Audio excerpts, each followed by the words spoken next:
어머니, 어머니, 정신 차리세요.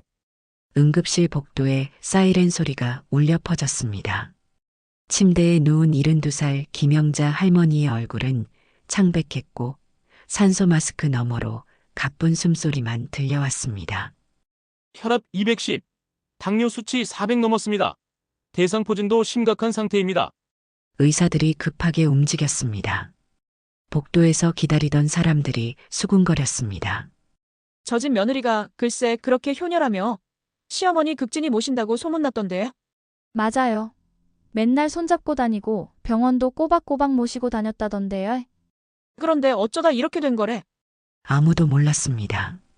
완벽해 보이던 며느리 뒤에 어떤 진실이 숨어 있는지, 이 충격적인 이야기가 궁금하시다면 잠시 구독 버튼을 눌러주세요. 평범해 보이는 가족들의 숨겨진 진실을 매일 전해드립니다. 자, 그럼 이 모든 것이 어떻게 시작되었는지 10년 전으로 돌아가 보겠습니다. 10년 전 남편을 떠나보낸 김영자는 혼자가 되었습니다. 40살에 결혼해서 30년을 함께 살았던 남편이었습니다. 장례를 치르고 난 뒤 아들 민호가 말했습니다. 엄마, 우리 집으로 오세요. 혼자 계시면 쓸쓸하잖아요. 며느리 지은도 고개를 끄덕였습니다. 어머니 저희가 모실게요. 제가 잘해드릴게요. 영자는 고마웠습니다. 혼자 남겨질까봐 두려웠거든요. 그렇게 아들 내외와 함께 살기 시작했습니다. 처음 1년은 정말 좋았습니다. 며느리 지은은 친딸처럼 대해줬습니다. 외출할 때면 항상 영자의 팔을 꼭 잡아줬고 동네 사람들에게 자랑스럽게 소개했습니다. 저희 시어머니세요. 정말 좋으신 분이에요. 영자도 며느리가 예뻤습니다. 손녀는 없었지만 어린 손자 승우가 있었습니다. 당시 8살이었던 승우는 조용하지만 할머니를 잘 따르는 아이였습니다. 하지만 1년쯤 지났을 때부터 뭔가 달라지기 시작했습니다. 어느 날 지은이 영자에게 말했습니다. 민호가 출근하고 승우가 학교 간 후 단둘이 남았을 때였습니다. 어머니 설거지 좀 해주세요. 목소리가 차가웠습니다. 아침에 다정했던 모습과는 전혀 달랐습니다. 영자는 깜짝 놀랐지만 아마 피곤해서 그러겠거니 생각했습니다. 그래, 내가 할게. 그런데 그게 시작이었습니다. 단둘이 있을 때마다 지은의 목소리는 차가워졌습니다. 어머니 청소 제대로 안 하셨네요. 구석에 먼지 그대로예요. 어머니 오늘 저녁은 제가 먹고 싶은 거 해주세요. 제 입맛에 맞게요. 어머니 제 방은 들어오지 마세요. 프라이버시가 있잖아요. 영자는 혼란스러웠습니다. 가족들이 있을 때 지은은 여전히 완벽한 며느리였거든요. 어머니 약 드실 시간이에요. 제가 챙겨드릴게요. 어머니 오늘 날씨 춥죠? 제가 목도리 두르고 가세요. 민호 앞에서, 승우 앞에서, 이웃들 앞에서 지은은 항상 이렇게 다정했습니다. 영자는 자신이 예민한 건가 싶었습니다. 그런데 점점 이상한 일들이 생겼습니다. 밤에 잠이 오지 않았습니다. 자려고 누우면 가슴이 두근거렸습니다. 식욕도 없었습니다. 며느리가 해준 음식을 먹으면 속이 메스꺼웠습니다. 어느 날 몸에 이상한 증상이 나타났습니다. 손이 자꾸 떨렸습니다. 갑자기 숨이 막힐 것 같았습니다. 병원에 갔더니 의사가 말했습니다. 할머니, 혈압이 좀 높으시네요. 스트레스 받는 일 있으세요? 아니요. 아들 내외가 잘해줘서 편해요. 거짓말이었습니다. 하지만 사실을 말할 수가 없었습니다. 며느리가 잘못한 것도 아니었으니까요. 그냥 목소리 톤이 차가운 것뿐이었으니까요. 동네 사람들은 여전히 지은을 칭찬했습니다. 지은 씨, 시어머니한테 정말 잘하시네요. 맨날 손잡고 다니시던데 보기 좋아요. 요즘 그런 며느리 없어요. 지은은 미소 지으며 대답했습니다. 당연한 일이에요. 친어머니처럼 모셔야죠. 그 말을 들으며 영자는 가슴이 답답했습니다. 자신이 배은망덕한 사람 같았습니다. 이렇게 잘해주는데 왜 불편한 걸까요? 하지만 영자는 몰랐습니다. 이건 시작에 불과했다는 것을. 앞으로 10년 동안 자신의 몸과 마음이 얼마나 무너질지. 동거를 시작한 지 2년이 지났습니다. 영자의 건강은 점점 나빠졌습니다. 밤마다 잠을 설쳤고 가슴이 답답했습니다. 하지만 병원에 가면 의사는 항상 같은 말만 했습니다. 스트레스 관리 잘하세요. 혈압약 꼬박꼬박 드시고요. 영자는 약을 먹었습니다. 매일 아침 지은이 챙겨주는 약을 물과 함께 삼켰습니다. 어머니 약 드세요. 제가 챙겨드릴게요. 지은은 다정한 목소리로 말했습니다. 민호가 보고 있었거든요. 민호는 아내를 흐뭇하게 바라봤습니다. 여보, 당신 참 착해. 엄마 약까지 챙겨주고. 당연한 일이에요. 하지만 민호가 출근하고 나면 분위기는 달라졌습니다. 어머니 오늘 집안일 많아요. 화장실 청소, 베란다 정리 다 해주세요. 지은의 목소리는 차갑고 명령조였습니다.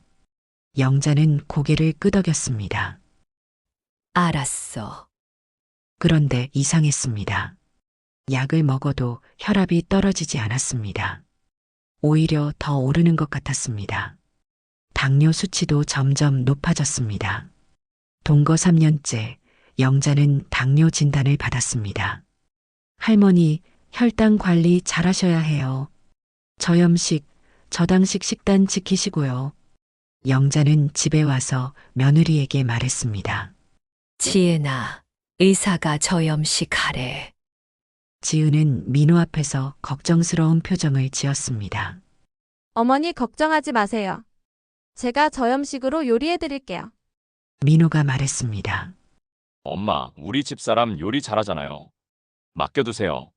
하지만 지은이 차려준 음식은 항상 짰습니다. 영자가 조심스럽게 말했습니다. 지은아, 좀 짠 것 같은데. 지은은 순간 표정이 굳었습니다. 하지만 금방 미소를 지었습니다. 아, 죄송해요, 어머니. 제가 실수했나 봐요. 다시 만들어 드릴게요. 하지만 다시 만든 음식도 여전히 짰습니다. 그리고 단둘이 남으면 지은은 차갑게 말했습니다. 입맛에 안 맞으면 드시지 마세요. 제가 어머니 입맛까지 다 맞춰드려야 하나요? 영자는 참았습니다. 짠 음식을 먹으며 참았습니다. 며느리가 해준 건데 남기면 안 될 것 같았습니다. 동거 4년째 영자는 공황장애 증상이 나타났습니다. 갑자기 숨이 막히고 심장이 터질 것 같았습니다. 한밤중에 그런 증상이 오면 영자는 혼자 참았습니다. 아들 내외를 깨울 수 없었습니다.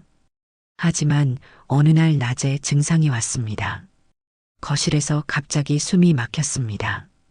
영자는 바닥에 주저앉았습니다. 어머니, 어머니, 지은이 달려왔습니다. 민호도 마침 집에 있었습니다. 둘은 영자를 부축했습니다.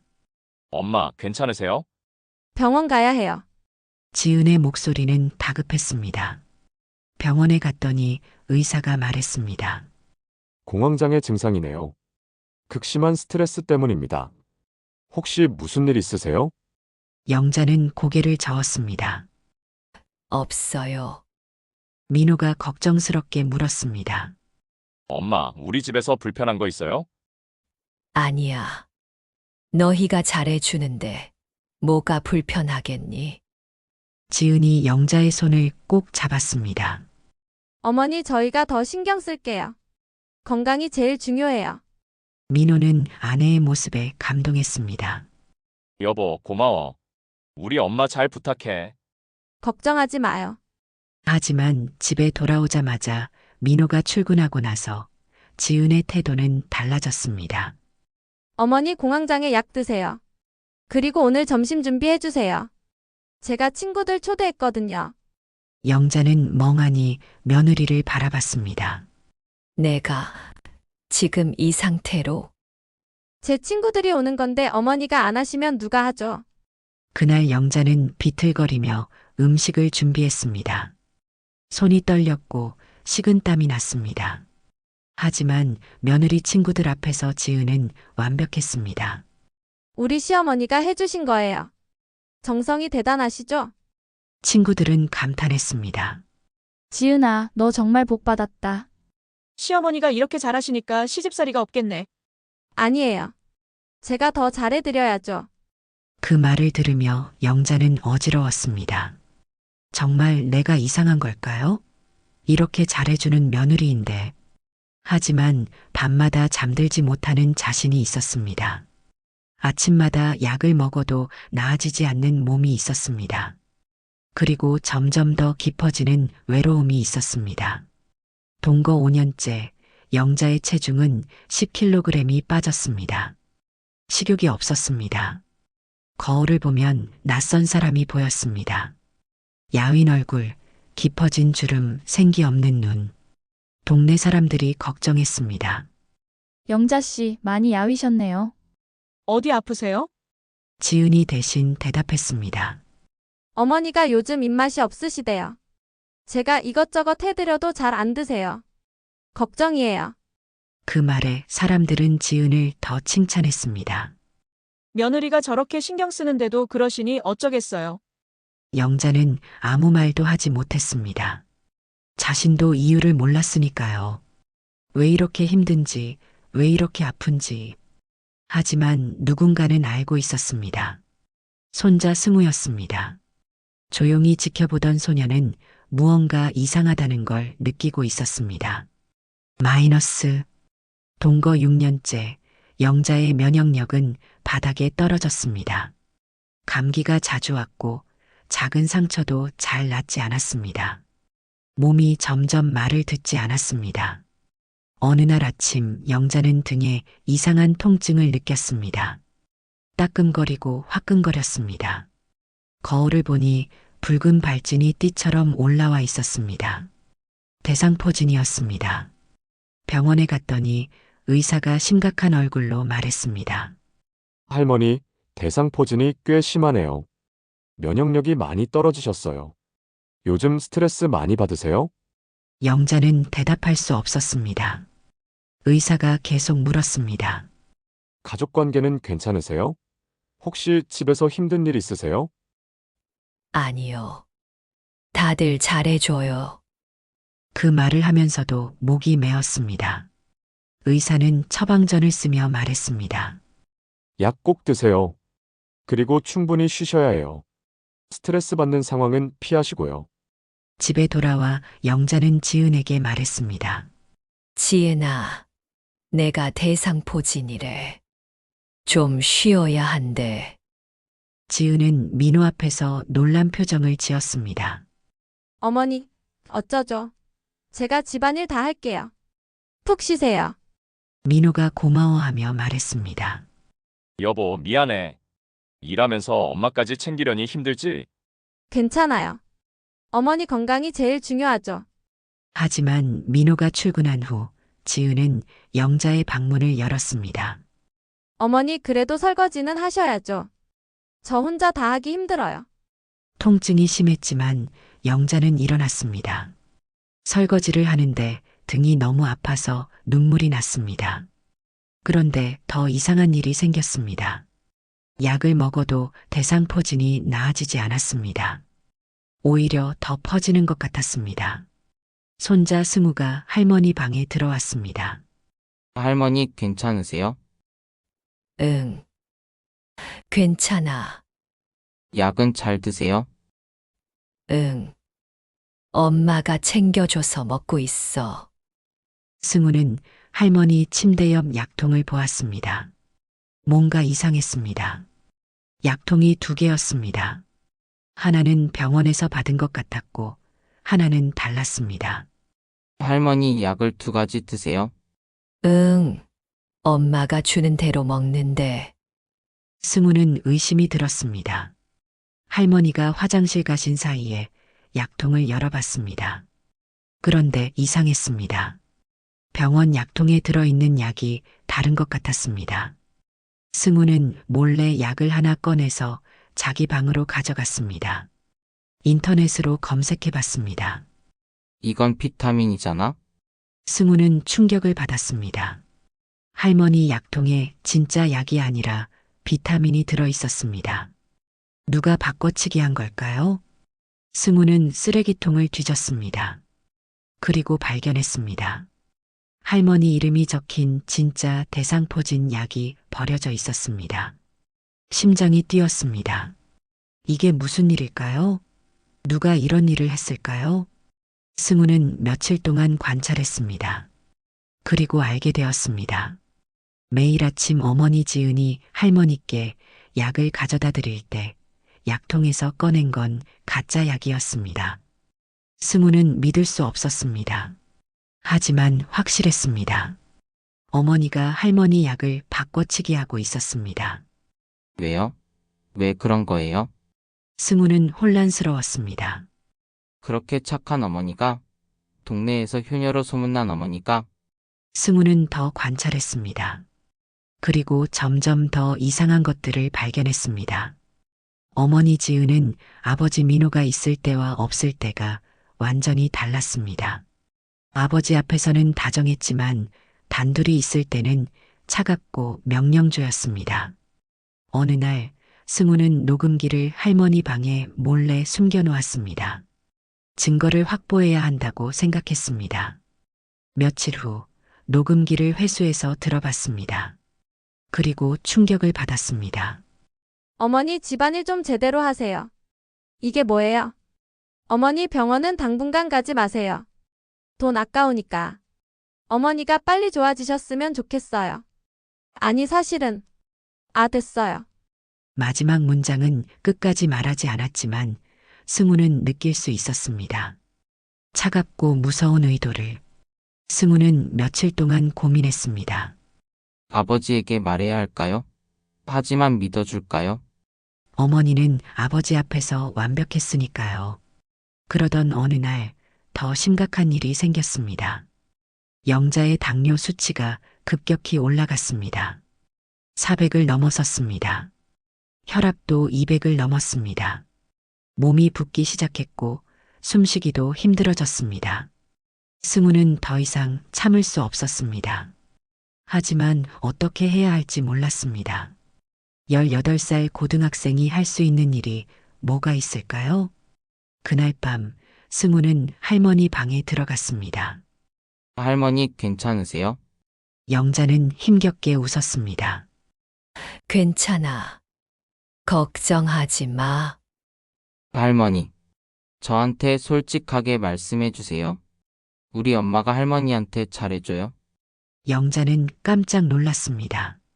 손자가 눈치챈 걸까요? 하지만 부인했습니다. 그럼 잘해주지. 아니에요. 저 알아요. 엄마가 할머니한테 어떻게 하는지. 그 말에 영자의 눈에서 눈물이 흘러내렸습니다. 10년 만에 처음으로 누군가 자신의 고통을 알아줬습니다. 승우야, 할머니 제가 도와드릴게요. 이대로 있으면 안 돼요. 하지만 영자는 고개를 저었습니다. 아니야. 내 엄마와 내 아빠 사이를 벌어지게 하면 안 돼. 참을 수 있어. 할머니 건강이 더 중요해요. 그날 밤 승우는 결심했습니다. 할머니를 구해야 한다고. 어떻게든 진실을 밝혀야 한다고. 승우는 며칠 동안 더 많은 증거를 모았습니다. 녹음 파일, 바꿔치기한 약들, 그리고 사진까지. 쓰레기통에 버려진 할머니 약들을 찍었습니다. 하지만 가장 큰 문제가 있었습니다. 아버지가 믿어줄까요? 민호는 아내를 무척 신뢰했습니다. 지은이 완벽한 아내이자 며느리라고 생각했습니다. 10년 동안 그렇게 보여왔으니까요. 승우는 기회를 기다렸습니다. 그리고 어느 날 그 순간이 왔습니다. 영자가 쓰러진 것입니다. 그날 오후 영자는 거실에서 갑자기 숨을 헐떡였습니다. 가슴을 움켜쥐고 바닥에 주저앉았습니다. 얼굴이 창백해지고 식은 땀이 흘렀습니다. 할머니, 승우가 달려갔습니다. 마침 학교에서 일찍 돌아온 참이었습니다. 할머니 정신 차리세요. 지은도 놀라서 달려왔습니다. 어머니, 어떻게 하죠? 지은의 목소리는 당황스러웠지만 승우는 그 눈빛을 봤습니다. 순간 스쳐간 차가운 무언가를. 하지만 금방 사라졌습니다. 구급차 불러야 해요. 승우가 전화했습니다. 구급차가 도착하기까지 10분. 그 사이 지은은 완벽한 며느리 역할을 했습니다. 어머니 괜찮아요. 금방 병원 가요. 제가 같이 갈게요. 하지만 승우는 알았습니다. 저건 연기라는 것을. 응급차가 도착했고 영자는 실려갔습니다. 승우와 지은도 함께 탔습니다. 민호에게도 연락했습니다. 병원 응급실에서 의사들이 영자를 급히 치료했습니다. 혈압 210, 당뇨 수치 420, 대상포진도 심각하게 악화됐어요. 의사가 가족들에게 물었습니다. 환자분 약은 제대로 드셨나요? 지은이 대답했습니다. 네, 제가 매일 챙겨드렸어요. 그럼 이상하네요.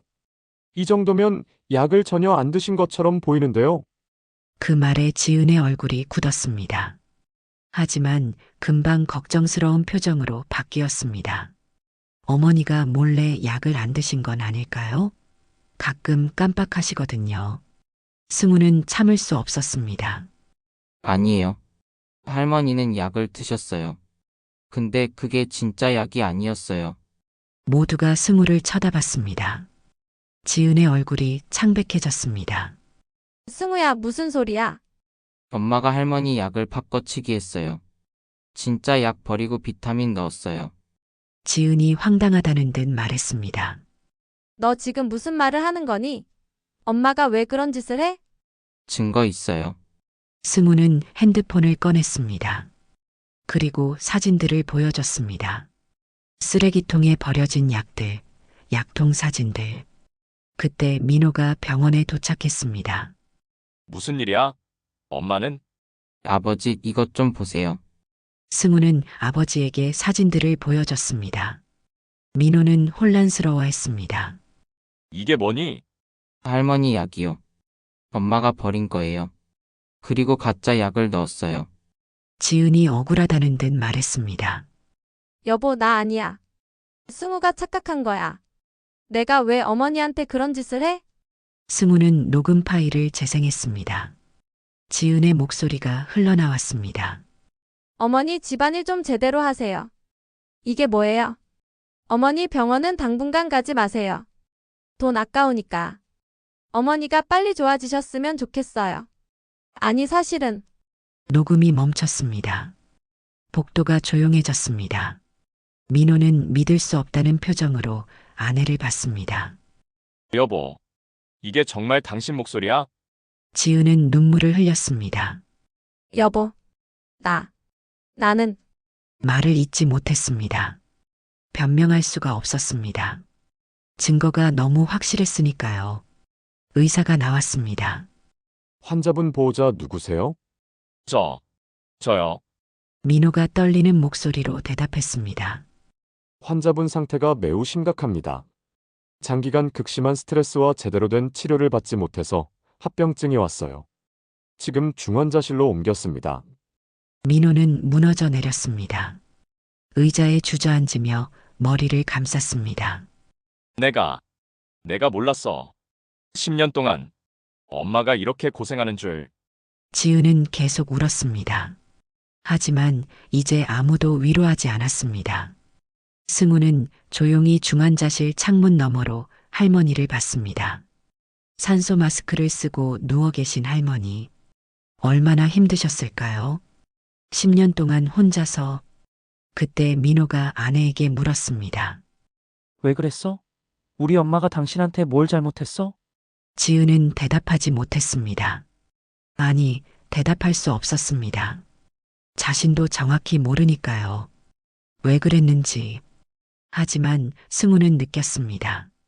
이건 단순한 고부 갈등이 아니라는 것을. 뭔가 더 깊은 이유가 있을 거라는 것을. 며칠 후 영자는 의식을 회복했습니다. 눈을 떴을 때 제일 먼저 본 건 승우였습니다. 할머니, 승우야. 고마워. 영자는 약한 목소리로 말했습니다. 승우가 손을 잡았습니다. 할머니 이제 괜찮아요. 다 알려줬어요. 영자의 눈에 눈물이 고였습니다. 10년 만에 처음으로 누군가 자신을 지켜줬습니다. 18살 손자가 민호가 병실에 들어왔습니다. 눈이 충혈되어 있었습니다. 엄마, 죄송해요. 제가 몰랐어요. 10년 동안 말을 잇지 못하고 울었습니다. 영자는 아들의 손을 잡았습니다. 괜찮아. 너의 잘못이 아니야. 아니에요. 제 잘못이에요. 제가 눈이 멀었어요. 민호는 자책했습니다. 그리고 물었습니다. 엄마, 왜 말씀 안 하셨어요? 영자는 조용히 대답했습니다. 너희가 행복했으면 했어. 내가 참으면 가족이 평화로울 줄 알았어. 그 말에 민호는 한참을 더 울었습니다. 만천하에 정체가 밝혀진 며느리, 과연 죗값을 받게 될까요? 다음 이야기를 클릭해 주세요.